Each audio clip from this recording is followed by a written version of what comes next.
Hi, I'm Jess Everly. I'm very excited to be here for Harlequin Happy Hour today. We are gonna be learning how to make mulled wine Victorian style. So the reason that I picked Victorian style is because I'm like waist deep in research for Victorian era for my debut novel through Harlequin, The Gentleman's Book of Vices, which is set in Victorian era London in 1883. It's a gay Victorian romance, follows Charlie Price, who's an optimistic dandy who collects illicit smut novels, which you should really not be doing in 1883. And then his love interest, Miles Montague, who's a grumpy, failing bookshop owner who wrote some of those said novels. So when Charlie goes to try to get an autograph on one of his favorite books, it's a bit of a neat disaster, but it does lead to an affair that brings a lot of joy into their lives, in spite of the fact that the society that they're in is pretty hostile. It blossoms into a really nice little love story. So I'm very excited about it. It's the first in the Lucky Lovers of London series, which will be releasing over the next couple of years. So there is a sort of fluffy little scene in there where Miles is mistaken for a sommelier and has to pretend to be one to select wines for Charlie's wedding. So it's kind of a mistaken identity thing that's kind of fun. Serious history buffs will see that I kind of stretched historical accuracy for the sake of fun in that particular scene. But one thing that is not a stretch is how much Victorians loved their mulled wine. They loved to mull wine. It actually became associated with Christmas during the Victorian era when Charles Dickens added mulled wine to the menu in A Christmas Carol. And that's kind of why we have this association between mulled wine and Christmas. It happened right during this Victorian era. So you will need a bottle of wine if you want to double the recipe. It's very easy to do, but I'm going to give you the ingredients for making one bottle worth of wine. So this is like a dry, fruity wine. You're going to need some brandy. Pretty much any kind of brandy will do. You'll need a sweetener. I chose to use sugar. That'll be a half a cup of sugar, quarter cup of brandy per bottle of wine. And then we're going to do 2 cinnamon sticks, 1 teaspoon of cloves, 4 cardamom pods, and 2 star anise.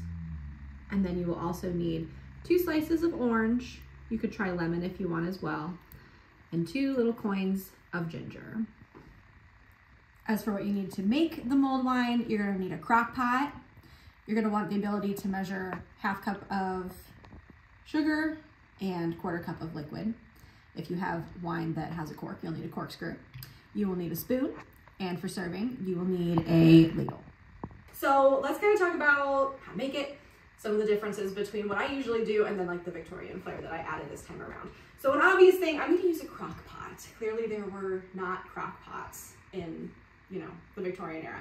They would have used a stove and a pot and let it simmer for about 15 to 20 minutes. When I looked at the recipes, they also usually started with a simple syrup, like sugar and water, and added the spices and things, and then put the wine in last. But we're gonna do that kind of opposite because I'm modern and lazy, and I like to just kind of set this and then just sip mulled wine all day when it's cold outside or when it's a holiday. So crock pot it is, and we're gonna start with the wine. So here's the wine that I picked. You can use there's all kinds of wines that you can use. Something kind of dry and fruity is perfectly fine.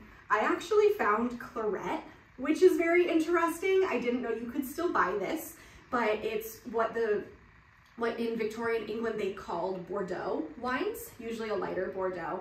And it was just kind of a fun little thing that I found. And supposedly, according to the back of this bottle, they used to actually put it in this wire. So any fruity, dry wine you can do, or any Bordeaux. This is tricky to get, but we'll get it. There we go. And I actually can't really use a real corkscrew. I am terrible at those. So I have this like fancy corkscrew that I got at IKEA that I'm usually able to make work without too much drama. So we'll open that up. I'm just gonna do 1 bottle. This is a pretty big crock pot. So if you have a big crock pot and a big crowd, you can just double this recipe. It's a very forgiving recipe. You can make more or less or whatever without really changing much. I'll just pour all that in there. All this Claret. This was mentioned in other Charles Dickens novels too. I ran into it in David Copperfield and Great Expectations. I think it was in both of them. people drinking their claret. All right, so we've got the wine. Next, we're gonna add some brandy, another good little Victorian spirit. And you can get any, I don't know, any brandy is probably fine. This is my favorite one that I just already have on hand, because when I started doing all this Victorian stuff, I was like, ooh, I wanna try brandy and feel like a Victorian gentleman. So I found this particular one, but you don't have to get like an XO or anything terribly fancy. And I'm just gonna do for every bottle of wine, about a 1/4 cup of brandy. That will make it a little boozier. You can skip it if you're not that into that, but I think it gives it kind of a better flavor. All right, so now that the alcohol's in there, let's talk about sweeteners, because you do want your mulled wine to have some kind of sweetener in it, unless you use a very, very sweet wine or get very extra Victorian and decide to use port wine, which already has a lot of sugar in it. I am gonna use just sugar. You can also use maple syrup or honey if those are what you have on hand. They dissolve very nicely, but this is definitely one of those where the modern recipes that I've used before, I usually do use honey, but I'm gonna go ahead and use sugar because that is what they'd have done. That's what Dickens would have done. So I'm just gonna do about 1/2 cup of sugar per bottle of wine, and none of this is an exact science. So sugar's going in. And then once the sweeteners are in, now we're gonna do the spices. So this is the mulling part, is where you put the spices and the flavors in. I have all of my little spices out. You do wanna use whole spices, if at all possible. If you use powdered spices, it's gonna be gritty, sort of obviously gonna be gritty. So in here I've got cinnamon. I would say this is the one. Like if you have wine and brandy and cinnamon, you can make a mulled wine that'll still be pretty good. I also like a couple of star anise, some cardamom pods, and like a teaspoon of whole cloves. And again, this is per bottle of wine. So I'll just put all these little guys in, and they will add lots of tasty flavor to the wine. It seems like not very much, but a little goes a long way with these whole spices. And in go the cloves.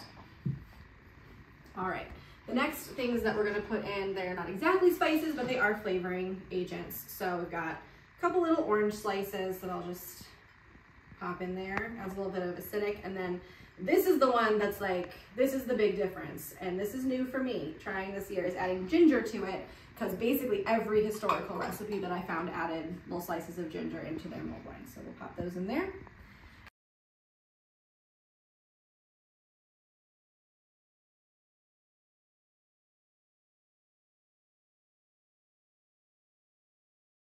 All right, and now all that good stuff is in there, and we're gonna give it a stir, especially using the granulated sugar. We wanna really give it a good stir because it's gonna need to cook down. All right, so let's see. It already smells so good. All right, so we're gonna put the lid on, and then for crock pot style, we are gonna give it about an hour on low. There we go. This thing doesn't have a 1 hour setting, but we'll just check it in about an hour, and that'll be fine. And then it'll stay hot all day. So that's a nice thing about doing it with the crock pot. And then anyway, we'll just check back in a little bit when this is like actually done and see how it turned out. Give it a taste, see how that ginger worked out. Because like I said, that's a new one for me. So see you guys in like an hour, but not like a real hour.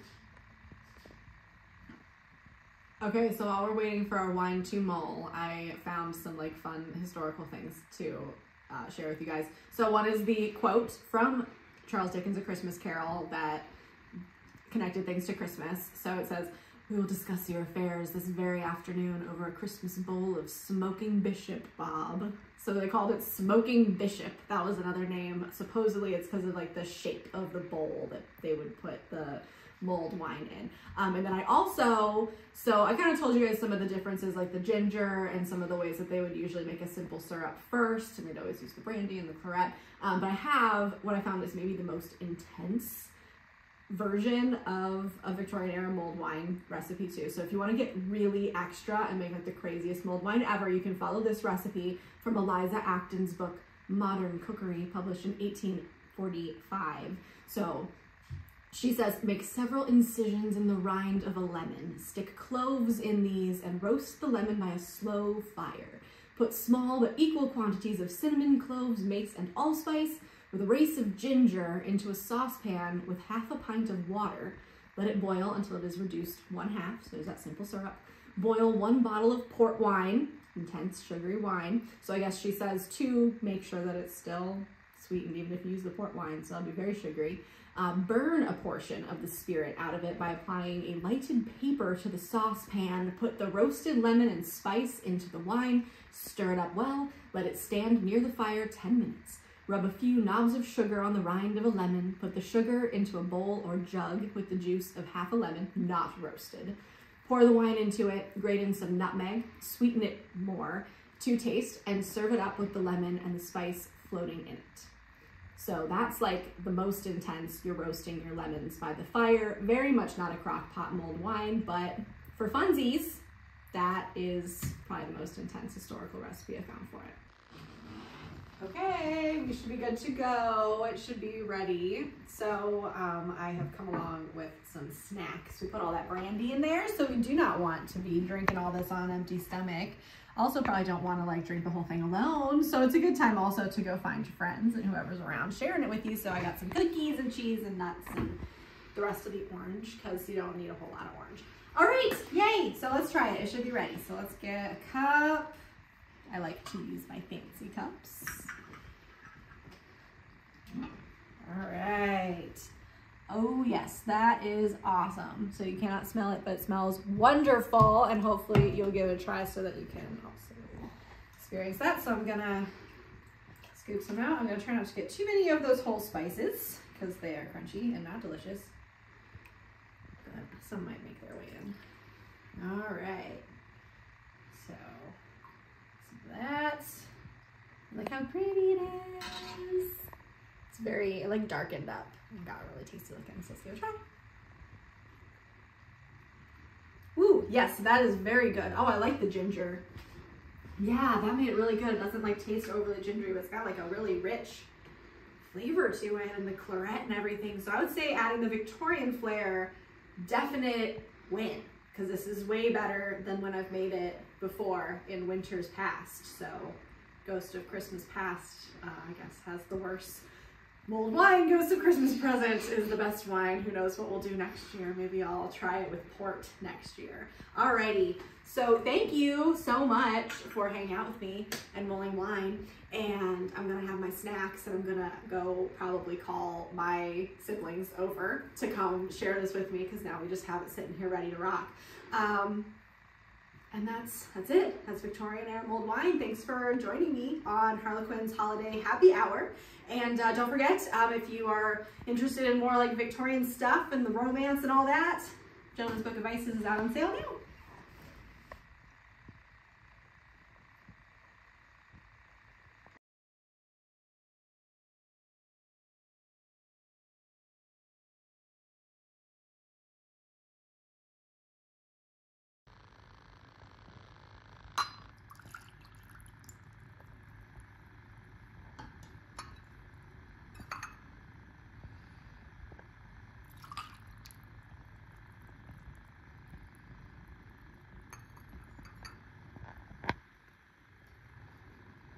For a Christmas bowl of smoking bishop, Bob. So they called it smoking bishop. It was the same thing as mulled wine. It was supposedly because of like the shape of the bowl that they put it in. You can't laugh. I'm sorry, I couldn't help it. I was trying to hide that. So I forgot my thingy. I don't know where my thing is. Slices of ginger into their mulled wine. So we'll pop those in there. And we will give it a stir with the spoon. Mulled wine, because the Victorians loved to mull things. They liked to mull the wine and the cider and just like all that good stuff. So it's where I'm gonna start to fall apart. Perfect. It's on that transition there. Okay, that's a tough one. Researching. It's a tough one. Just, I don't know. Also good on its own. Wait.